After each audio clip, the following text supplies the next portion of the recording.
بسم اللہ الرحمن الرحیم۔ الطبرانی کا تلفظ کیا ہے؟ تا کے اوپر زبر ہے، با کے اوپر زبر ہے اور را کے اوپر زبر ہے۔ الطبرانی، پھر الف، پھر نون کے نیچے زیر ہے۔ الطبرانی، یہ اصل اس کا تلفظ ہے۔ اب یہ تلفظ کس نے بیان کیا ہے؟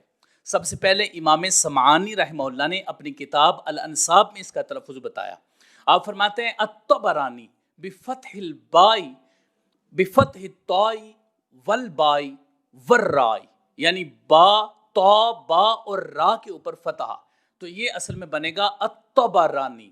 اسی طرح امام ابن اسیر جزری رحمہ اللہ نے بھی یہی تلفظ بیان کیا ہے، بفتح الطائی والبائی والرائی، یعنی تا، با اور را کے فتح کے ساتھ۔ اور امام جلال الدین سیوطی رحمہ اللہ نے لب اللباب میں فی تحریر الانساب کتاب میں ان نے کیا فرمایا؟ ان نے فرمایا الطبرانی بفتحات، طبرانی فتحات کے ساتھ ہے، یعنی تینوں کے تا، با اور را تینوں کے اوپر فتح آتے ہیں۔ تو اس حوالے سے اگر دیکھا جائے تو اس کا جو محدثین کرام نے اس کا جو اعراب بتایا ہے وہ ہے تا، با اور را کے اوپر زبر، الطبرانی، یہ اصل میں تلفظ ہے۔ بعض احباب اس کو طبرانی پڑھتے ہیں، یہ درست نہیں ہے، یہ طبرانی نہیں ہے اور نہ ہی طبرانی ہے، بلکہ تینوں کے اوپر فتح ہوگا، الطبرانی۔ اب یہ جو نسبت ہے، یہ نسبت کس کی طرف ہے؟ امام طبرانی جو بہت ہی مشہور محدث ہیں، حافظ الحدیث ہیں، کثرت کے ساتھ اسفار کرنے والی شخصیت ہیں، ان کی طرف جو منسوب ہے، ان کے علاوہ بھی بہت زیادہ ایسے ائمہ محدثین کرام موجود ہیں جن کی طرف یہ نام منسوب ہے، اس کا میں ذکر کروں گا۔ الطبرانی، یہ نسبت اب کس کی طرف ہے؟ یہ بات ذہن میں رکھیے گا، یہ اردن کا ایک شہر ہے طبریہ، یہ اس کی طرف منسوب ہے۔ اب بعض احباب یہ بھی کہتے ہیں کہ طابران لفظ کی طرف منسوب ہے طبرانی، تو یہ بات ذہن میں رکھیے گا، جو طابران لفظ ہے یہ ایران کا شہر ہے۔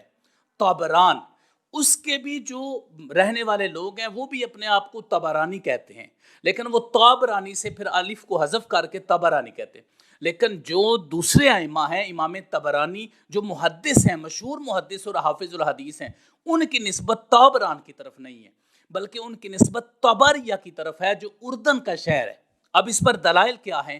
امام سمعانی رحمہ اللہ کی کتاب الانساب کے حوالے سے ذکر کرتا ہوں۔ ان نے کیا فرمایا؟ ان نے فرمایا ھذہ النسبۃ الی طبریہ وہی مدینۃ من الاردن۔ وہ فرماتے ہیں یہ نسبت طبریہ کی طرف ہے، جو الطبرانی کا لفظ ہے، فرماتے ہیں یہ نسبت طبریہ کی طرف ہے جو اردن کا ایک شہر ہے۔ اور اس کے بعد امام ابن اسیر جزری کیا فرماتے ہیں؟ امام ابن اسیر جزری اپنی کتاب اللباب فی تہذیب الانساب میں یہ فرماتے ہیں ھذہ النسبۃ الی طبریہ شام وہی مدینۃ الاردن۔ یہ فرماتے ہیں کہ یہ طبریہ شام کی یہ جو نسبت ہے طبرانی، یہ طبریہ شام کی طرف ہے جو اردن کا شہر ہے۔ اور امام جلال الدین سیوطی رحمہ اللہ کیا فرماتے ہیں؟ الی طبریہ مدینۃ بالاردن، فرماتے ہیں کہ یہ نسبت جو ہے یہ طبریہ کی طرف ہے، طبرانی کی، اور یہ اردن کا ایک شہر ہے، اس کی طرف منسوب ہے۔ لہذا ان محدثین کرام کے نزدیک یہ جو طبرانی نسبت ہے یہ طبریہ کی طرف ہے جو مشہور محدثین کرام ہیں۔ تو اب یہ لفظ باقاعدہ طور پر کیا ہوگا؟ الطبرانی، تا، با اور را کے فتحہ کے ساتھ، الطبرانی، یہ نسبت ہے۔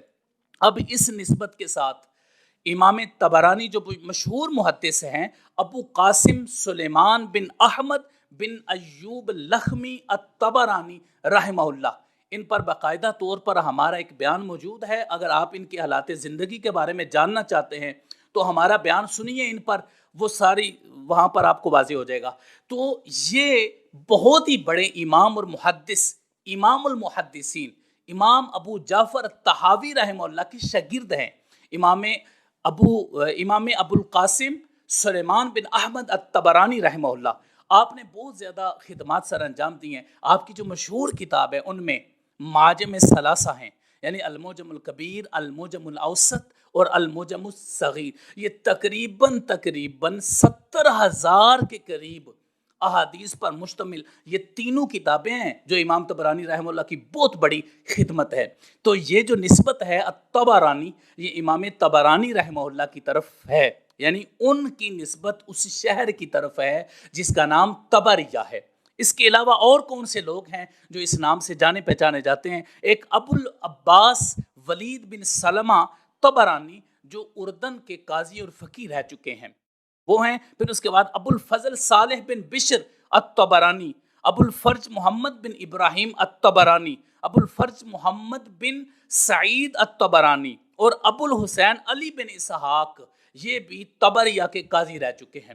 تو ان کی نسبت ہے طبرانی کی طرف، اور ان میں جو حدیث کے امام جس طرح ہم نے بتایا ہے وہ امام ابو القاسم الطبرانی رحمہ اللہ۔